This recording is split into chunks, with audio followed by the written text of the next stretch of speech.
Hi friends, I hope आप सब बहुत अच्छा कर रहे हैं। आज हम ट्री डेटा स्ट्रक्चर्स के एक बहुत इम्पॉर्टेंट और आसान टॉपिक को समझने की कोशिश करते हैं, जो कि है डेप्थ। डेप्थ को समझने के बाद हमें हमें ट्री डेटा स्ट्रक्चर्स की और अच्छे से इंसाइट मिलेगी और हम इससे रिलेटेड जो जितने भी क्वेश्चंस हैं उसको हम बहुत अच्छे से सॉल्व कर पाएंगे। तो शुरू करते हैं।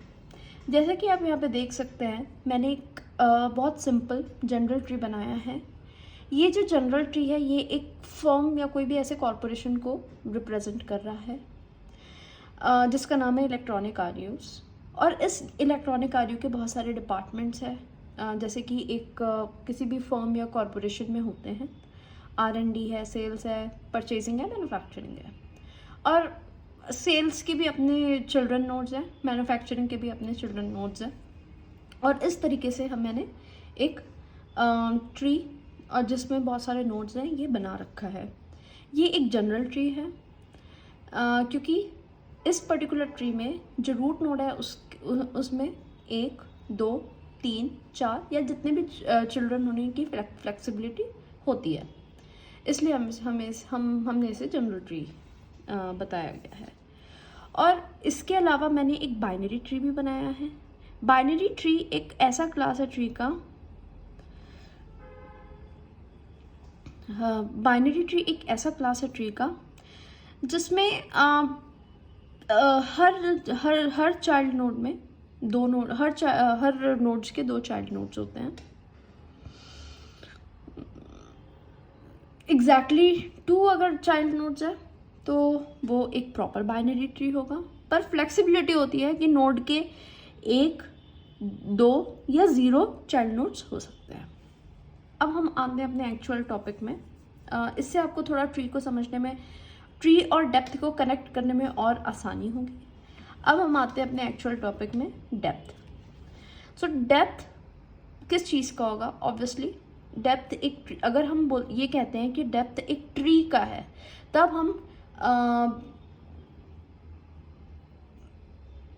तब ये थोड़ा मिसलीडिंग हो सकता है, क्योंकि डेप्थ हम हमेशा रूट नोड से मेजर करते हैं, तो हम कभी भी डेप्थ ट्री का नहीं कहेंगे। तो यहाँ पे हमें ध्यान रखने की ये बात बहुत इंपॉर्टेंट है कि डेप्थ हमेशा नोड्स ऑफ अ ट्री का होगा या नोड्स इन अ ट्री का होगा। तो यहाँ पे आप जितने भी नोड्स देख रहे हैं, electronic RU, R&D, sales, purchasing, manufacturing, domestic, international, या जितने भी सारे नोड्स हैं, इन सब की डेप्थ है, ठीक है। और यही हम कैसे निकल सकता है इसको समझने की कोशिश कर रहे हैं। तो जैसे अब हम यहाँ पे एक नोड पिक करते हैं, इंटरनेशनल। जैसा कि हम एज पर डेफिनेशन यहाँ पे देख सकते हैं कि depth of a node tree आखिर है क्या। तो मैंने यहाँ पे फॉर एवरी नोड V लिखा है। तो जो V है वो यहाँ पे जितने भी नोड्स प्रेजेंट हैं उनको रिप्रेजेंट कर रहा है। ये मैंने बस जनरल समझने और समझाने के लिए लिखा हुआ है। तो depth of a node V क्या है बेसिकली? अगर मैंने यहाँ पे V को इंटरनेशनल माना है, तो number of ancestors of V excluding V itself depth होगा नोड V का, या number of edges present in the path connecting the root node to node V होगा डेप्थ। अब इसको हम यहाँ पे एज पर फिगर समझने की कोशिश करेंगे। अगर मैंने V को इंटरनेशनल माना है, तो इस नोड की जो डेप्थ है वो 2 होगी। 2 कैसे होगी? इलेक्ट्रॉनिक आरयू से इंटरनेशनल तक, इलेक्ट्रॉनिक आरयू हमारा रूट नोड है। इलेक्ट्रॉनिक आरयू से हम बेसिकली इंटरनेशनल तक के डेप्थ मेजर करेंगे। तो इंटरनेशनल, इलेक्ट्रॉनिक आरयू और इंटरनेशनल को कनेक्ट करने वाली 2 एजेस हैं, इसलिए यहाँ पे हमारी जो डेप्थ है वो क्या हो जाएगी? 2 हो जाएगी। इसी तरीके से हम अगर इसको इस तरीके से समझे कि number of ancestors of node international is basically the depth of node V, node international. तो यहाँ पे नंबर ऑफ एंसेस्टर्स क्या है? सेल्स। यहाँ पे एंसेस्टर्स क्या है? सेल्स है एंड इलेक्ट्रॉनिक आरयूज है।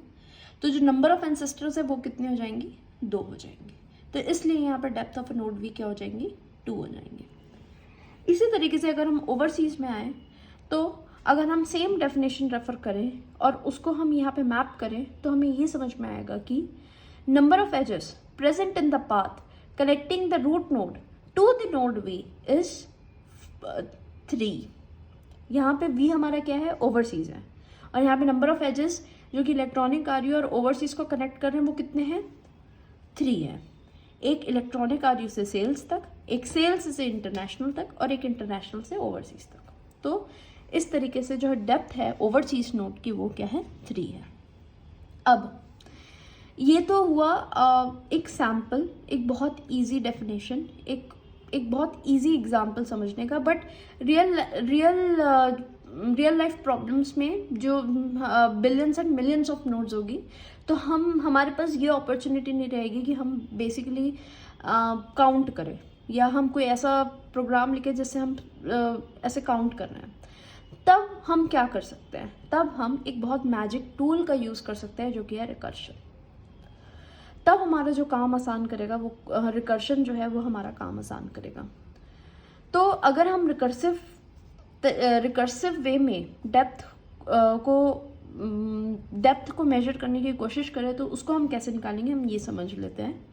जैसे यहाँ पे हमारा एक्सटर्नल नोड है अफ्रीका, यूरोप, एशिया, ऑस्ट्रेलिया, तो इनमें से कोई भी एक नोड मैं लेती हूँ यूरोप, उसका हम डेप्थ निकालने की कोशिश करते हैं। तो रिकर्सिव वे से हम क्या करेंगे, हम बेसिकली एक फंक्शन बनाए, रिकर्सिव वे से एक फंक्शन, इसको विदाउट फंक्शन पहले हम समझने की कोशिश करते हैं। मैं यूरोप में हूँ, मेरे को डेप्थ निकालनी है, तो यूरोप से लेकर के इलेक्ट्रॉनिक आरयू की जो डिस्टेंस है साफ साफ फिगर में हमें दिख रहा है वो क्या है, 4 है। अब हम ये भी हम मानते हैं कि अगर मुझे ओवरसीज की डेप्थ पता होगी तो मैं यूरोप की डेप्थ निकाल सकती हूँ। कैसे, जो भी ओवरसीज की डेप्थ होगी उसमें मैं 1 ऐड कर लूँगी, यूरोप और ओवरसीज का 1 ऐड कर लूँगी तो मुझे यूरोप की डेप्थ निकल जाएगी। जो भी इंटरनेशनल की डेप्थ, ओवरसीज की डेप्थ निकालनी है तो जो भी इंटरनेशनल की डेप्थ होगी उसमें मैं इंटरनेशनल की डेप्थ में मैं 1 + 1 ऐड कर लूँगी तो मेरी यूरोप की डेप्थ निकल जाएगी।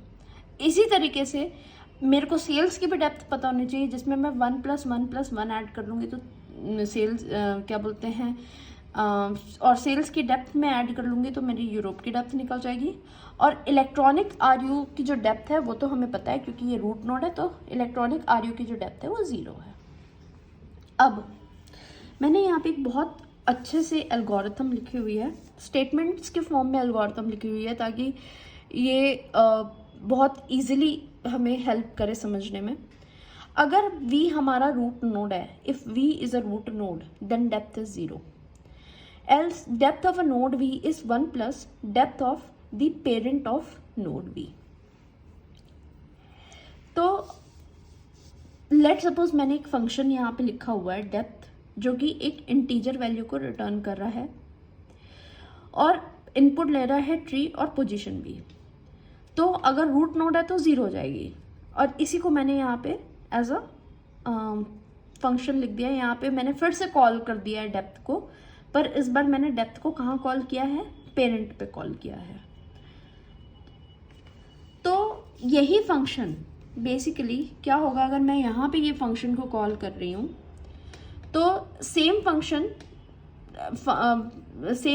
इस वाले फंक्शन में जब कॉल होगा या ये वाली नोड इनपुट होगी तो इसी के अंदर इसके पेरेंट हम इसके पेरेंट को कॉल करेंगे डेप्थ, और इसकी डेप्थ पता लगाएंगे। जब यहाँ पे फंक्शन कॉल होगा तो सेम फिर इसके पेरेंट पे कॉल होगा, इसके पेरेंट पे भी का इनपुट देंगे और इसके डेप्थ लगाएंगे। फिर जब यहाँ पे फंक्शन कॉल होगा तो सेम हम इसके पेरेंट पे कॉल करेंगे और डेप्थ का पता लगाएंगे। तो इस तरीके से जो हमारी डेप्थ है वो इलेक्ट्रॉनिक आरयू में आकर के हम क्या 0 रिटर्न कर देंगे, क्योंकि इलेक्ट्रॉनिक आरयू क्या है, हमारी रूट नोड है। और हम 1 + 1 + 1 + 1 4 टाइम्स ऐड कर लेंगे। जैसे मतलब जैसे ही इलेक्ट्रॉनिक आरयू में 0 रिटर्न हुआ तो फिर वो जो इलेक्ट्रॉनिक आरयू जब ज़ीरो रिटर्न करेगा तो ज़ीरो बेसिकली जो वो with the help of recursion वो सेल्स पे आएगा, फिर यहाँ का 1 ऐड हुआ, फिर उसके बाद इंटरनेशनल में आएगा, फिर यहाँ का 1 ऐड हुआ, फिर उसके बाद ओवरसीज में आएगा, फिर यहाँ का 1 ऐड हुआ, तो ऐसे हमारा 3 हो गया, और यहाँ पे यूरोप में आएगा तो यहाँ का 1 ऐड हुआ, ऐसे हमारा 4 हो गया। तो इस तरीके से हम with the help of recursion depth किसी भी नोड वी की निकाल सकते हैं। हमें हमें ये इस एल्गोरिथम और इस फंक्शन का यूज़ करके कैलकुलेट करना है। बस हमें इतना याद रखना है कि अगर हमें नोड वी की डेप्थ निकालने कह रहे हैं तो वी की डेप्थ निकालने के लिए आपको उसके पेरेंट नोड की डेप्थ निकालनी होगी, पेरेंट नोड की डेप्थ, फिर पेरेंट नोड की डेप्थ निकालनी होगी, फिर उसके पेरेंट नोड की डेप्थ निकालनी होगी, और ऐसा करते करते आप रूट पे पहुंच जाएंगे। उसके बाद जितना भी हम यहाँ पे हमने 1 ऐड किया है वो सारा 1 एक बार सारे एंसेस्टर नोड्स में ऐड हो जाएगा, और इसके थ्रू हमें जो डेप्थ है उस पर्टिकुलर नोड वी की वो हमें पता चल जाएगी। तो दिस मैं सो आई होप आपको